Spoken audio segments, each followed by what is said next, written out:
Hello mortals, I am the booktube goddess, the number one drag queen booktube on YouTube. And you guys, I just got double tagged. But it was terrific. I was tagged by the one and only the Deanie, who has created an original tag video based on Skyrim, a game I haven't played. But I was also tagged by Pints and Paperbacks. If you don't know who they are, Pints you can see on Stranger Things, and Deanie has her own Netflix show called I Am Not Okay With This.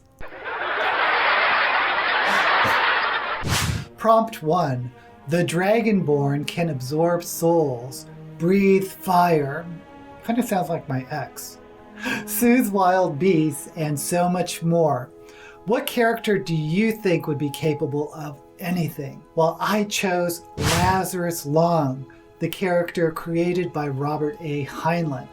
Lazarus Long is the product of a breeding program, and he has this genetic anomaly where he can live for thousands of years. And he was a huge character in the 70s and 80s. Now, Lazarus Long pops up in various of Heinlein's novels, but he first appeared in Methuselah's Children back in 1958. But he was most famous for Time Enough for Love, published in 1973, where Lazarus Long was the main character. And when I first read this book, I thought it was mind-blowing. And it was really controversial for the time because it deals with things like incest. For instance, traveling back in time and falling in love with your mother.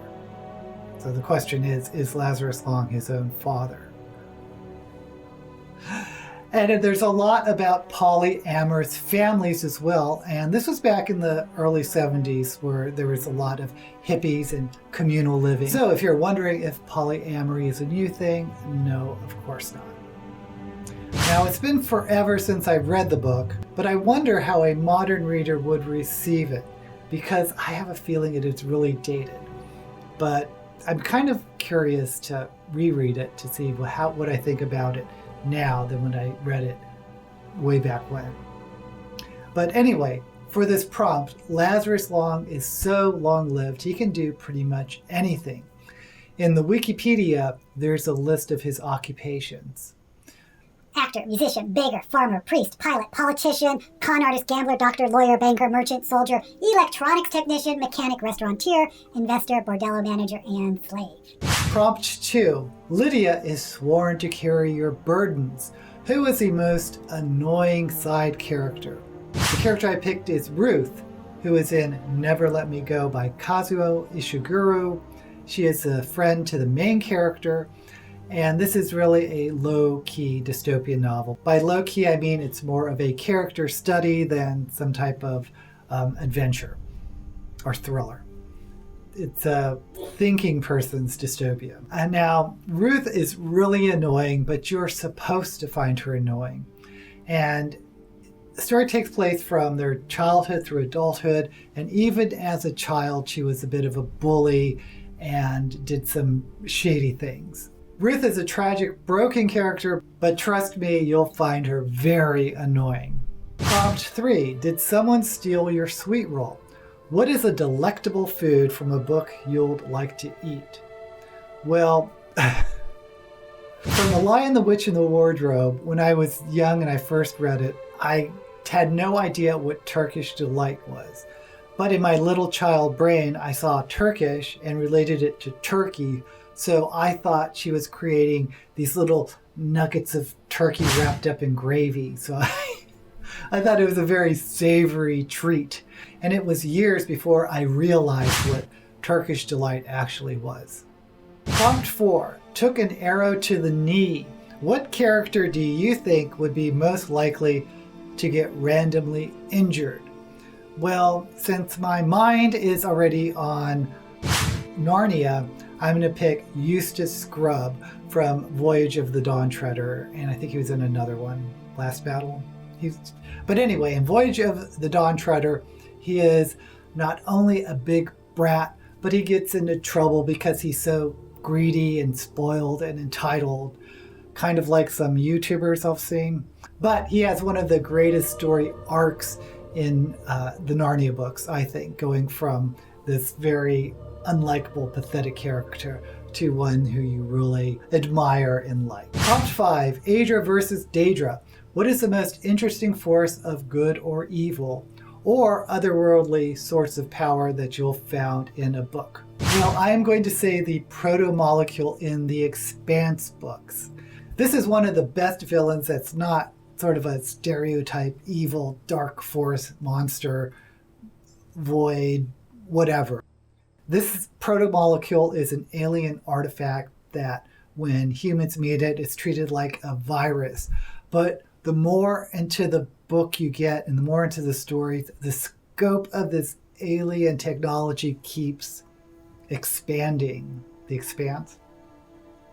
Anyway, it's neither good nor evil, but it is so epic and there are so many layers to it. Now the proto-molecule is almost Lovecraftian in scope, insofar as that it's just so huge and mind-boggling that humans are just little ants compared to the entity, or the proto-molecule in this case, with this little proto-molecule which changes the course of history in the Expanse. Prompt 6. Tamriel is full of double-crossers. Who is your favorite deceitful or suspicious character? And I don't know why I keep going back to Lion the Witch of the Wardrobe, but I'm just going to say Edmund. He betrayed his sister. He did Lucy so dirty. He betrayed Tumnus, and it was all for some candy. And I thought it was for some little turkey bits, but... Lento, lento. Hacho mami eso movimiento pa arriba, pa abajo. Prompt 7. The Lusty Argonian Maid is the hottest book ever written. What is your favorite romance in a book? Now, I thought about this because I'm not great into romance books, and there's no really unique romance that I can think of until I thought of Anne Tyler, who is a really unique author, which I don't think we hear much about her these days, but she is a master of really quirky relationships. She is most famous for The Accidental Tourist, which was made into a great movie.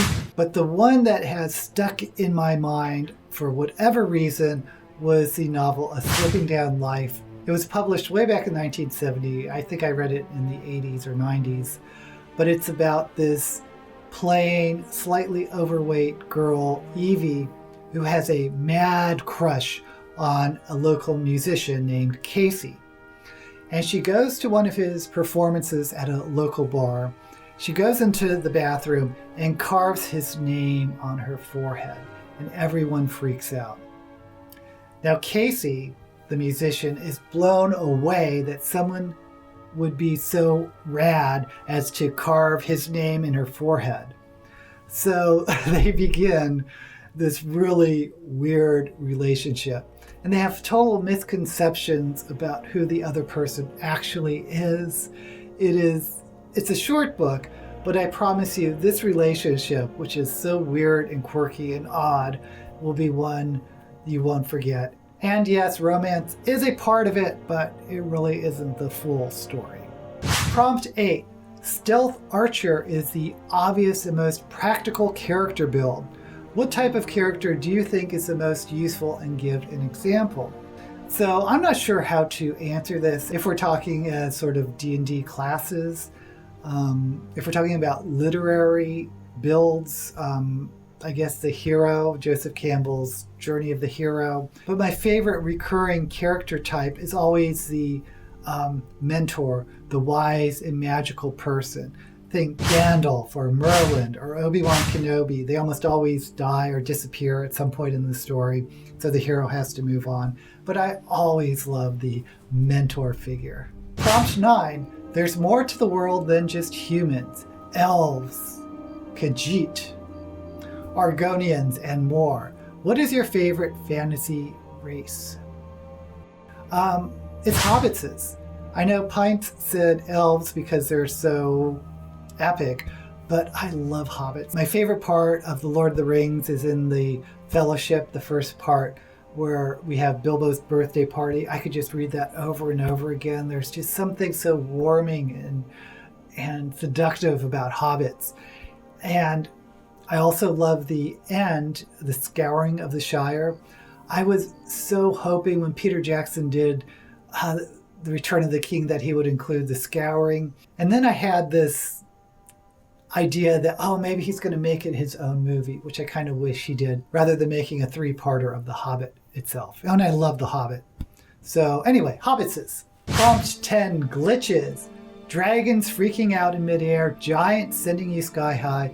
What is a surprisingly funny or unexpected thing you'll found in a book? Well, I'm going to pick The School of Good and Evil by Soman Chainani, which I'm sorry if I'm mispronouncing its name. But I got this book.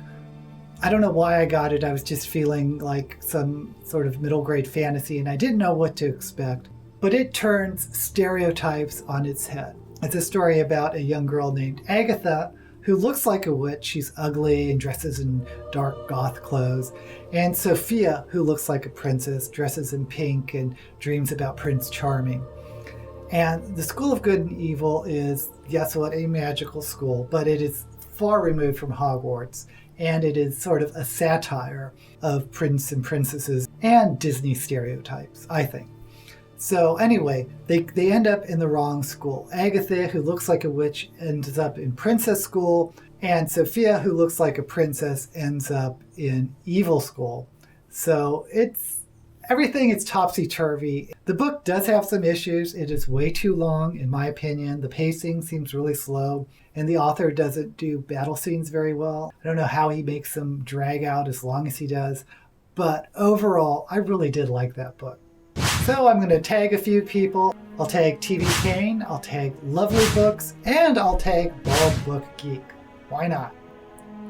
Until we meet again, may all the books you read be blessed.